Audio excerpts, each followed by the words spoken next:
or you have experience with that one?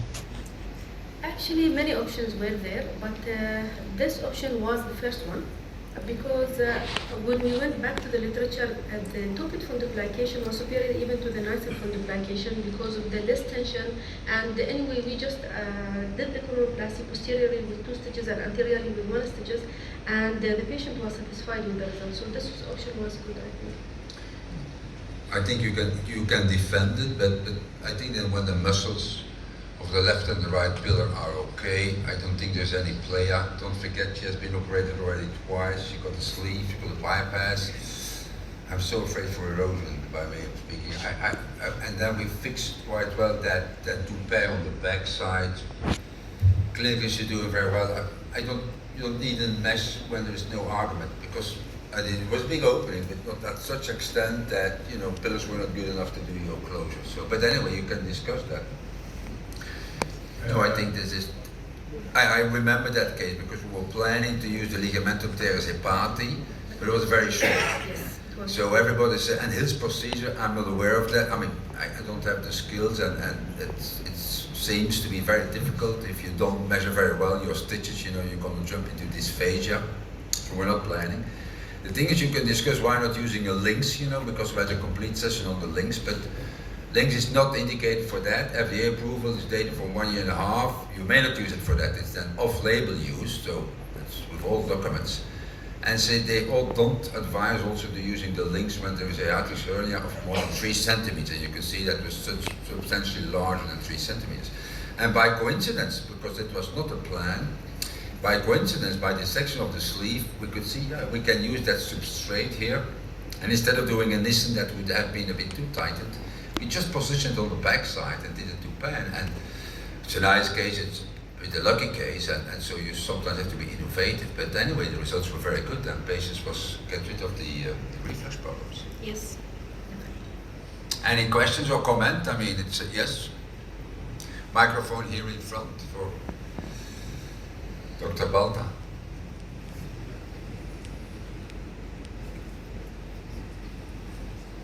Nice presentations. Thank you. I think you are lucky a little bit.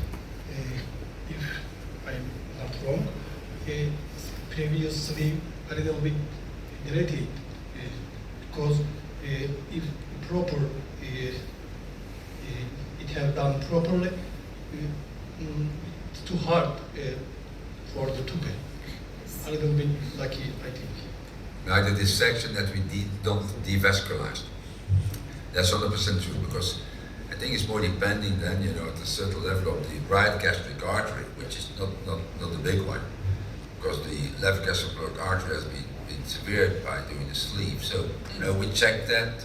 We didn't have that, the other testing with Sian to check for the vascularity, but you can see that a bit on the outside where the vascularity is good. The stomach is so fantastically good in terms of vascularity, much more problems in functional issues, but with vascularity you can do nearly everything with the stomach, so I'm not easily afraid of doing that. You have the ICD, you can use ICD. But every congress I go to that use the CN, etc., then you see that it's not coloring, and they don't make clinical consequence of that. For what is the use of that? And then you see it's not vascularizing, or it takes 5 minutes more, and then add that change your decision-making process? No, because you leave it there. I mean, there's not a cutoff to undo it and make a new gastroenterostomy, whatever. So there have no lessons been learned about that seemingly very appealing new tool. So if there's not a cutoff, so it's not well vascularized, now I'm gonna break off everything and do. No, but they say it will probably recuperate. So what is it? I mean, it's a bit on this stage and not elaborated well enough, I think. There's a question there. Whilst I appreciate the innovation, what do you think would have happened if you'd not done a wrap and just left it? Do you think the wrap's really doing anything? You're going to get good results anyway? I think what you are referring to is that just pulling back everything and doing a chloraplasty would be sufficient enough. That's what I presented as well here in another series where we did a modified Nissen after reflux after a bypass. And in 70%, part of the pouch herniated inside the chest. So the reposition on itself, and doing a cruraplasty is certainly going to be partly sufficient. But what we know from the studies in the 40s, Allison before Nissen described in 1953 to do the Nissen fundoplication, he did the cruraplasty on itself in trying to have reflux control, Allison. And the results were poor. And then, Nissen in 53, described the fundoplication, which is substantially more sufficient to get your LAS under control and have reflux control. So doing cruraplasty on itself and repositioning, I don't think is going to be the operation for reflux, as we have learned from the 40s. I mean, nearly 80 years ago. So that doing something in wrapping your LAS is substantially, I think, more helping the patient against reflux than doing anything on the crura. Yeah. So, from a certain point of view, I want to know what's your technique or in your opinion in a reflux supposed to be in a patient who is refusing to convert a sleep to another patient. He has done sleep and he is satisfied, but he has just a reflux and he cannot agree for conversion to another patient. I think it's an open question. I ask it to the audience, and that's good to be interactive, what to do in the patients who have sleeve or even Barrett, And here, besides you, there's Dr. Kopiescu, who is so experienced in doing sleeve gastrectomy. What do you do if the patient is not willing to go for the salvage or wide gastric bypass? Dr. Kopiescu. Yeah, I think this is a good point. And there are a lot of patients who might require to do something but preserving sleep. Imagine the situation that they have now after the operation, 2 or 3 years, already BMI 26. Okay, and you are afraid of doing something that is adding more weight loss and some other consequences. So first of all, you need to rule out what's the cause of this reflux. And then the decision will be based on what you discover. You go for manometry, you go for pH metry, you go for CT scan, and you are going to discover in probably 99% of the cases that the upper part of the stomach is up into the chest. So we call this thoracic migration or mediastinal migration, and this is a heightened hernia, and you need to fix it. But if you don't fix it properly, then you will have a problem in the day after the operation, after crura repair, your stomach will be up. So this is depending on the quality of the crura. You need to do a lot of PEXs there, and the only one that is proved in decades that is working, it is not for reflux, it's only for putting down the G junction into the abdomen, is teres ligamentum, it's an Arbona Arnau that we have experience with. It's working, but you need 2 ingredients. I mean, it's mandatory to have the ligament in place, sometimes is divided during previous surgery, this one's long enough to do the wrap and make the tie. And secondly, you need a good low esophageal sphincter.